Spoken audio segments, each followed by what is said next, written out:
श्रीमद् भागवतम स्कंध 10 चैप्टर 13 ब्रह्मा द्वारा श्री कृष्ण के बछड़ों और मित्रों को चुराए जाना। जय श्री कृष्ण दोस्तों, 12वें अध्याय में आप लोगों ने जाना भगवान की लीलाओं के बारे में और श्री भगवान ने किस प्रकार से अघासुर का वध किया। और इस अध्याय में हम आपको बताएंगे कि जब भगवान ने अघासुर का वध किया था तो वह 5 साल के थे, लेकिन जब यह घटना गांव वालों के सामने आई, जब बच्चों ने यह घटना गांव वालों को बताई तो भगवान श्री कृष्ण जी 6 वर्ष के थे। तो महाराज परीक्षित ने पूछा कि यह घटना 1 साल बाद कैसे गांव वालों के समक्ष आई, उस 1 साल में क्या हुआ, यही इस वीडियो में हम आपको बताएंगे। तो चलिए शुरू करते हैं आज की वीडियो। चैप्टर 13 ब्रह्मा द्वारा बछड़ों और बालकों को चुराए जाना।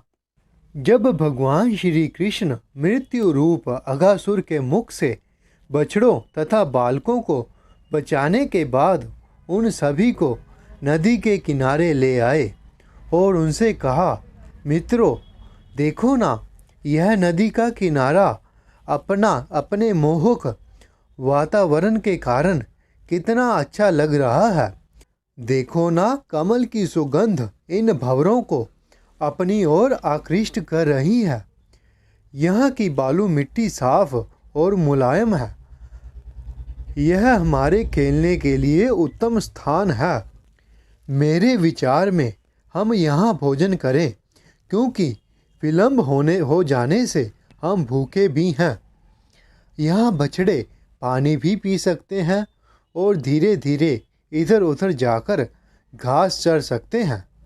भगवान श्री कृष्ण के प्रस्ताव को मानकर गांव वालों ने बछड़ों को नदी में पानी पीने दिया और फिर उन्हें वृक्षों से बांध दिया जहाँ हरी मुलायम घास थी।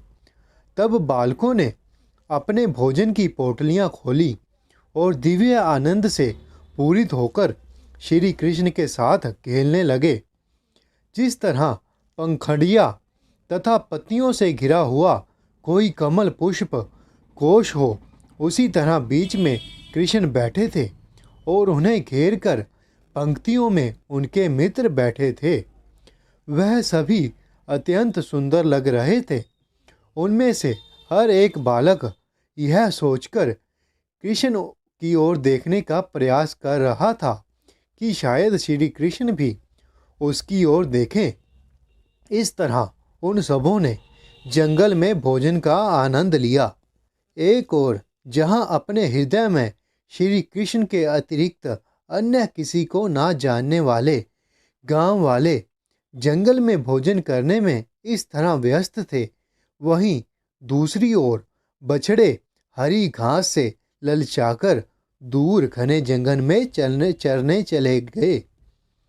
जब श्री कृष्ण ने देखा कि उनके गांव वाले मित्र डर गए हैं, तो भय के भीषण नियंता उन्होंने उनके भय को दूर करने के लिए कहा, मित्रों खाना मत बंद करो, मैं स्वयं जाकर तुम्हारे बछड़ों को इसी स्थान में वापस लाए दे रहा हूँ। श्री कृष्ण ने कहा, मुझे जाकर बछड़े ढूंढने दो, अपने आनंद में खलल मत डालो। फिर हाथ में दही और चावल लिए भगवान श्री कृष्ण तुरंत ही अपने मित्रों के बछड़ों को खोजने चल पड़े। वह अपने मित्रों को तुष्ट करने के लिए सारे पर्वतों, गुफाओं, झाड़ियों तथा सकरे मार्गों में खोजने लगे।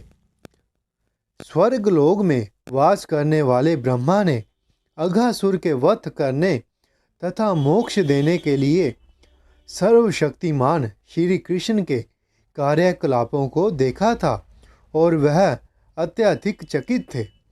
और अब वही ब्रह्मा कुछ अपनी शक्ति दिखाना और उस श्री कृष्ण की शक्ति देखना चाह रहे थे, जो मानो सामान्य गांव वालों के साथ खेलते हुए अपनी बाल लीलाएं कर रहे थे। इसीलिए श्री कृष्ण की अनुपस्थिति में ब्रह्मा सारे बालकों तथा बछड़ों को किसी दूर स्थान पर लेकर चले गए। इस तरह वह फंस गए, क्योंकि निकट भविष्य में वह देखेंगे कि श्री कृष्ण कितने शक्तिशाली हैं। उसके बाद जब श्री कृष्ण बछड़ों को खोज ना पाए तो वह यमुना के तट पर लौट आए, किंतु वहाँ भी उन्होंने गांव वालों को ना देखा। इस तरह वह बछड़ों तथा बालकों को ऐसे ढूंढने लगे मानो उनकी समझ में ना आ रहा हो कि यह क्या हो गया है। जब श्री कृष्ण बछड़ों तथा उनके पालक गांव वालों को जंगल में कहीं भी ढूंढ ना पाए तो वह तुरंत समझ गए कि यह ब्रह्मा की ही करतूत है। उसके बाद ब्रह्मा को तथा बछड़ों एवं गांव वालों की माताओं को आनंदित करने के लिए समस्त ब्रह्मांड के सृष्टा श्री कृष्ण ने बछड़ों तथा बालकों के रूप में अपना विस्तार कर लिया। अपने आप को बछड़ों और बालकों के रूप में भी ढाल लिया। अपने वासुदेव रूप में श्री कृष्ण ने खोए हुए गांव वालों तथा बछड़ों की जितनी संख्या में वह थे उतने ही वैसे ही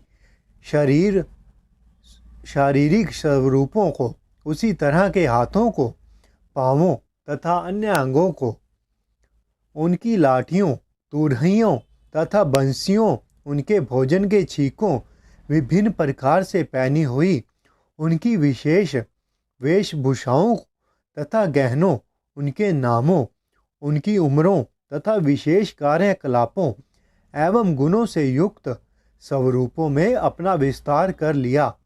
इस प्रकार अपना विस्तार करके सुंदर श्री कृष्ण ने यह पंक्ति सिद्ध कर दी। समग्र जगत विष्णुमयम, भगवान विष्णु सर्वव्यापी हैं। इस तरह अपना विस्तार करने के बाद जिससे वह सभी बछड़ों तथा बालकों की तरह लगे और साथ ही उनके अगुआ भी लगे। श्री कृष्ण ने अपने पिता नंद महाराज की ब्रज भूमि में इस तरह प्रवेश किया जिस तरह वह उन सबके साथ आनंद मनाते हुए सामान्यता किया करते थे। जिन श्री कृष्ण ने अपने को विभिन्न बछड़ों तथा भिन्न भिन्न गांव वालों में विभक्त कर लिया था, वह अब बछड़ों के रूप में विभिन्न गौशालाओं में और फिर विभिन्न बालकों के रूपों में विभिन्न घरों में घुसे। बालकों की माताओं ने अपने अपने पुत्रों की बंसियां तथा बिगुलों की ध्वनि सुनकर अपना अपना गृह कार्य छोड़कर उन्हें गोदों में उठा लिया, दोनों बाहों में भरकर उनका आलिंगन किया, उनको गले से लगाया। श्री कृष्ण सर्वस्व हैं, हर जगह हैं, लेकिन उस समय अत्यधिक स्नेह व्यक्त करती हुई वह पर ब्रह्मा श्री कृष्ण को दूध पिलाने में विशेष आनंद का अनुभव करने लगी। उसके बाद अपनी लीलाओं के कार्यक्रम अनुसार श्री कृष्ण शाम को लौटते हर गांव वालों के घर में घुसते और असली बच्चों की तरह कार्य करते, जिससे उनकी माताओं को दिव्य आनंद प्राप्त होता।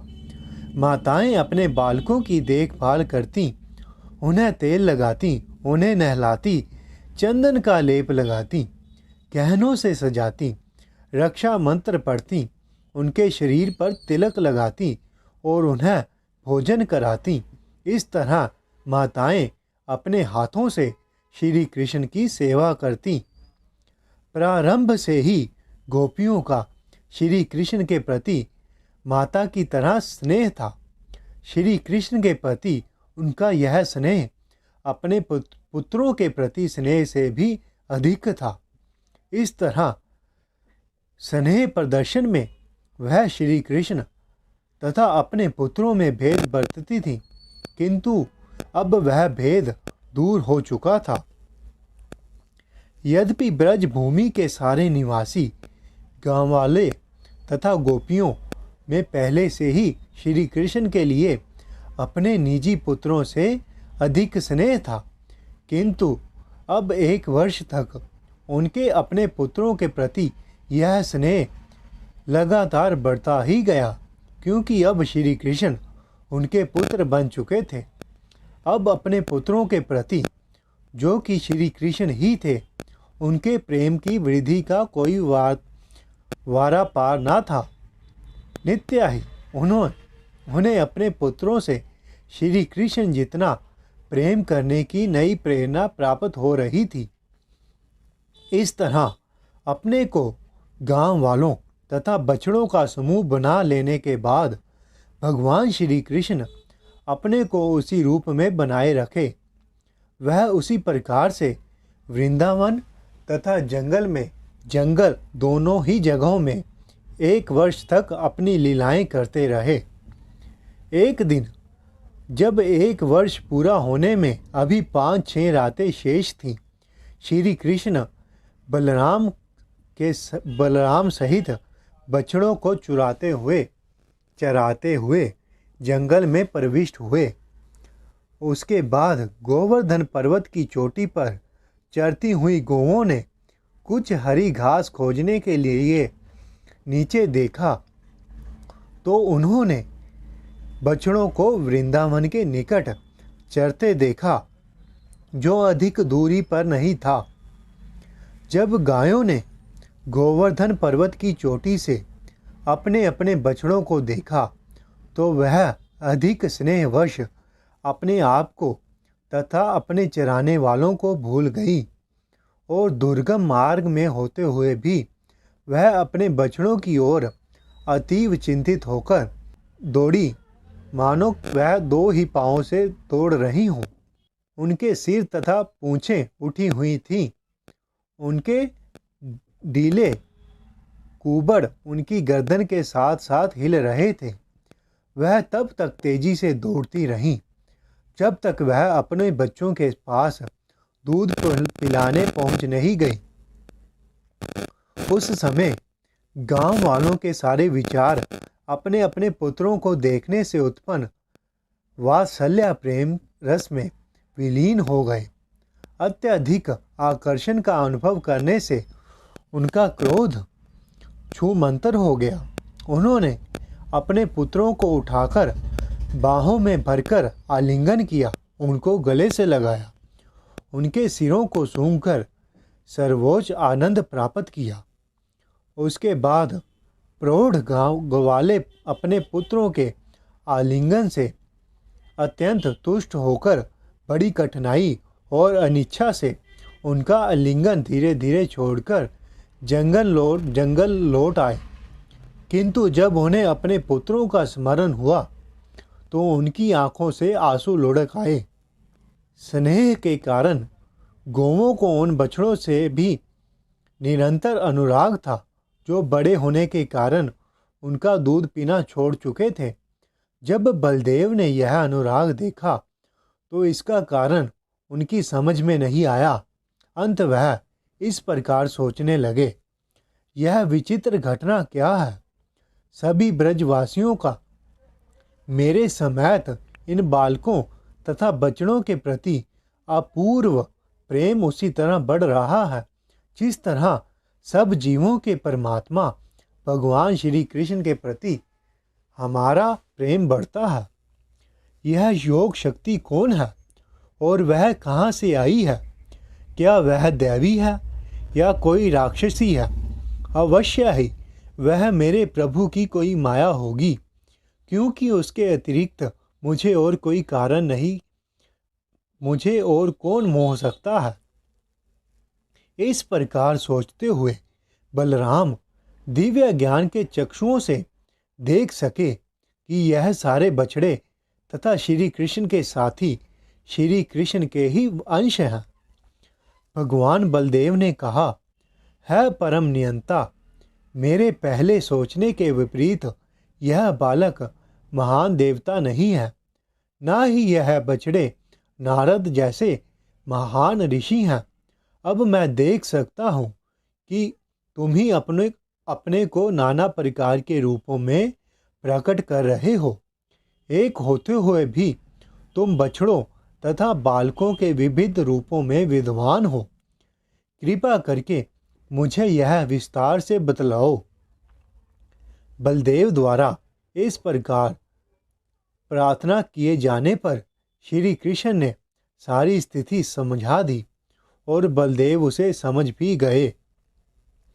जब ब्रह्मा एक क्षण के बाद अपनी गणना के अनुसार एक क्षण के बाद 1 साल के बाद ब्रह्मा का एक क्षण 1 साल के बराबर होता है, वहाँ लौटे तो उन्होंने देखा कि यद्यपि मनुष्य की माप के अनुसार 1 वर्ष बीत चुका था, तो भी श्री कृष्ण उतने समय बाद भी उसी तरह अंश रूप बालकों तथा बछड़ों के साथ खेलने में व्यस्त थे।